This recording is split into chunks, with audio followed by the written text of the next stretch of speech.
जय हिंद दोस्तों, कैसे हैं आप सभी लोग। मैं हूं आप सभी लोगों का दोस्त संचित। और दोस्तों, आज की इस वीडियो में हम लोग बात करने वाले हैं निफ्टी एंड बैंक निफ्टी में हमारा क्या व्यू जो है वो कल के लिए रह सकता है। कल सेंसेक्स की एक्सपायरी है, उसमें हम किस तरीके से सेटअप्स जो है वो खोज सकते हैं। कुछ इम्पॉर्टेंट अपडेट्स, कुछ इम्पॉर्टेंट न्यूज़ जो हमारे सामने आगे आने वाले दिनों में इम्पॉर्टेंस रख सकती हैं, वो सारी चीज़ें इस वीडियो में डिस्कस करने वाले हैं। तो दोस्तों, वीडियो शुरू करने से पहले चैनल को सब्सक्राइब कीजिएगा, बेल आइकन को दबाइएगा और इस वीडियो का लाइक की हम रखते हैं लगभग 1500 लाइक्स, जो कि आप पूरा कर ही देंगे। तो चलिए, अब ज़्यादा टाइम वेस्ट ना करते हुए वीडियो को शुरू करते हैं। देखिए, सबसे पहली चीज़ अगर मैं ग्लोबल मार्केट्स की बात करता हूँ तो ग्लोबल मार्केट्स में कल थोड़ी गिरावट हमें फाइनली कुछ दिनों बाद देखने को मिली, जहाँ पे नैस्डैक लगभग 200 पॉइंट नीचे, डाउ 70-80 पॉइंट नीचे था। उसका ट्रिकल डाउन इम्पैक्ट हमें आज यूरोप पे भी देखने को मिला है। आधा % के आसपास यूरोप नीचे है। एशिया में अगर मैं कहूँ तो एशिया में उसका कुछ खास इम्पैक्ट नहीं है अपार्ट फ्रॉम हमारे बाज़ार। क्योंकि अगर आप जापान को देखो तो 100-150 पॉइंट ऊपर है। हांगकांग को अगर आप देखो तो 250 पॉइंट ऊपर है। तो ओवरऑल बाकी सारे जो एशियन मार्केट्स हैं, एशियन पीयर्स हैं, वो अच्छे काम कर रहे हैं। हमारे जो मार्केट्स हैं उनमें थोड़ा प्रॉफिट बुकिंग और प्रेशर दिखाई दे रहा है। मेन रीज़न क्या है? एक और H1B वीज़ा सिलेक्शन प्रोसेस पे कुछ अपडेट आया है। अब ये अपडेट क्या है?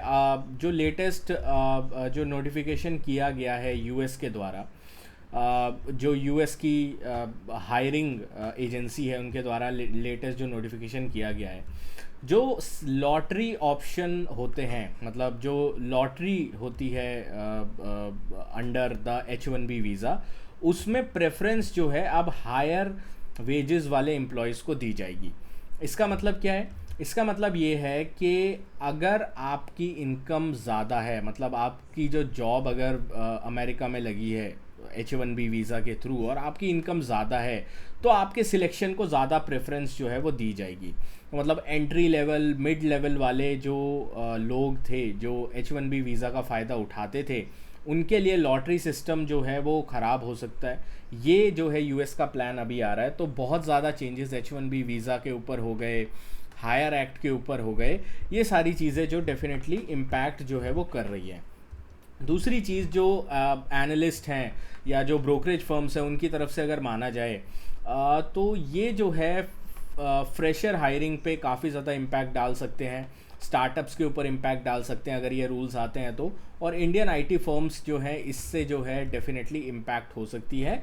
और इसका जो है डेफिनेटली एक नेगेटिव इम्पैक्ट हमें आज आईटी स्टॉक्स में भी दिखा, आईटी सेक्टर में दिखा, जहाँ पे आईटी का अगर आप देखो तो आईटी ने फाइनली जो पैनिक लो था वो तोड़ा और उसके नीचे क्लोज दिया है। ऐसा नहीं है कि निफ्टी बहुत ज़्यादा गिरा हो, ठीक है, बट स्टिल बाकी सेक्टर संभाल रहे थे, होल्ड करके रख रहे थे, बट हायर लेवल्स पे निफ्टी सस्टेन नहीं कर पा रहा था। एक रेंज में था बट रेंज के लोअर एंड पे बंद हुआ है। ये डेफिनेटली एक नेगेटिव साइन हम लोगों को दिख रहा है। अब हम इसे किस तरीके से प्ले आउट कर सकते हैं, क्या हमारी सिचुएशन हो सकती है? देखिए, एक चीज़ क्लियर है, डोनाल्ड ट्रंप का स्टांस इस वीकेंड से, स्पेशली फ्राइडे सैटरडे से, जब से H1B वीज़ा का खबर आई है, उससे काफ़ी चेंज हुआ है। वो स्टांस अब थोड़ा जो है वापस से थोड़ा एग्रेसिव हो चुका है।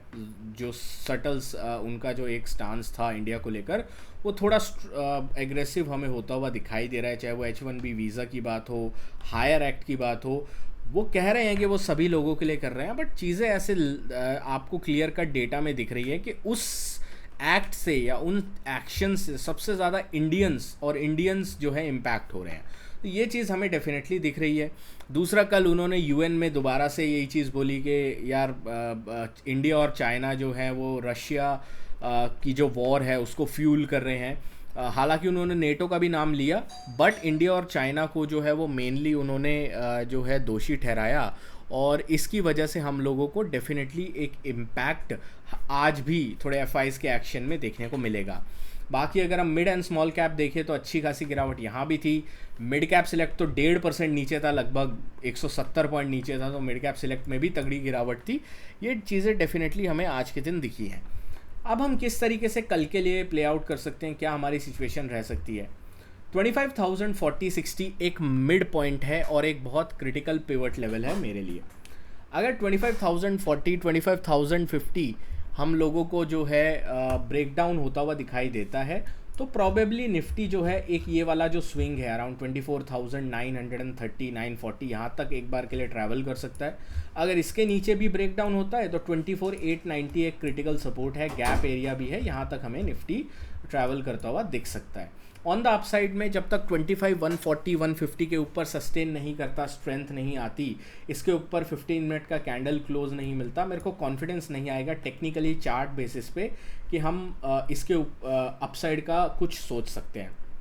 बट अगर 25,140 150 के ऊपर निफ्टी निकलता है और सस्टेन करता है तो टेक्निकली 25,240 260 का जो जोन है यहाँ तक की जगह दिखाई देती है। बैंक निफ्टी की अगर मैं बात करता हूँ, कल बैंक निफ्टी ने जितनी स्ट्रेंथ शो करी थी आज उतनी वीकनेस बैंक निफ्टी ने पूरी की पूरी गिव अप कर दी। ठीक है, अब बैंक निफ्टी में थोड़ा ब्रॉडर टाइम फ्रेम में देखूंगा, 4 घंटे का टाइम फ्रेम मैं लगाता हूँ। 4 घंटे के टाइम फ्रेम पे अगर मैं देखता हूँ तो मेरे पास बैंक निफ्टी में एक बहुत क्रिटिकल सपोर्ट दिखाई दे रहा है। ठीक है, वो है ये वाला, ये क्रिटिकल सपोर्ट है 55,000 का। टेक्निकली 55,000 मेरे लिए एक पिवट लेवल होगा। अगर 55,000 के नीचे बैंक निफ्टी ट्रेड करना स्टार्ट करता है किसी भी वजह से तो मेरे को एक अच्छा खासा डाउन ट्रेंड जो है वो देखने को मिल सकता है। ये डाउन ट्रेंड मेरे को कहाँ तक लेके आ सकता है, टेक्निकल टारगेट अगर मैं बात करूँ तो हमें एक 54,380 400 का जोन जो है वो टेक्निकल टारगेट दिखाई देता है अगर इसके नीचे ये ब्रेकडाउन होता है तो। ऑन द अपसाइड में अगर निफ्टी बैंक जो है ये वाला स्विंग निकाल देता है जो कि 55,500 600 का जो जोन है तो हम कुछ अपसाइड की बात कर सकते हैं, वरना दिक्कत का सबब दिखाई दे रहा है। सेंसेक्स की बात करते हैं, कल सेंसेक्स की एक्सपायरी है। ठीक है, तो उससे रिलेटेड भी अगर हम सेटअप खोजने जाएं तो थोड़ी वॉलेटिलिटी आज सेंसेक्स में थी। ऐसा सीधा मोमेंटम मिलना थोड़ा मुश्किल था, बट स्टिल अगर सेंसेक्स में हम लोग ये वाला स्विंग देखें तो बहुत ज़्यादा क्रिटिकल है। 81,600 81,500 का 100 पॉइंट का जोन बहुत क्रिटिकल है। अगर इस स्विंग के नीचे ब्रेकडाउन होता है तो अगला सपोर्ट जो चार्ट पे दिखाई देता है वो 81,100 के आसपास दिखाई देता है। तो एक बड़ा क्रैकडाउन आ सकता है अगर 81,500 600 के नीचे ट्रैवल करता है सेंसेक्स तो। ऑन द अपसाइड में अगर सेंसेक्स जो है 82,050 82,075 के ऊपर ट्रेड करना स्टार्ट करता है तो एक मोमेंटम पॉसिबल है टुवर्ड्स द टारगेट ऑफ 82,375 400 तक। इसके ऊपर हम लोग डेफिनेटली ध्यान रखेंगे, बट रेंज टूटेगी तभी कोई सेटअप के बारे में मैं सोचूंगा, अदरवाइज अवॉइड ही करूंगा। थोड़ा चॉपी और वॉलेटिलिटी मेरे को ज़्यादा दिखाई देती है।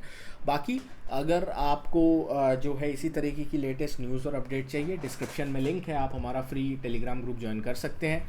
मैं आपको अपडेट कर देता हूं कि हमारे तरफ से कोई भी पेड सर्विस कोर्स वगैरह ऐसा कुछ भी नहीं है। अगर आप ऐसे ही किसी ग्रुप में ऐड हैं, जॉइंड हैं, तो प्लीज़ वहाँ से एग्जिट कर जाइए। दोस्तों आशा करता हूँ वीडियो आपको पसंद आई होगी। वीडियो पसंद आए तो वीडियो को लाइक कीजिएगा। मिलता हूँ आपसे नेक्स्ट वीडियो में। Thank you so much for watching guys. जय हिंद, वंदे मातरम।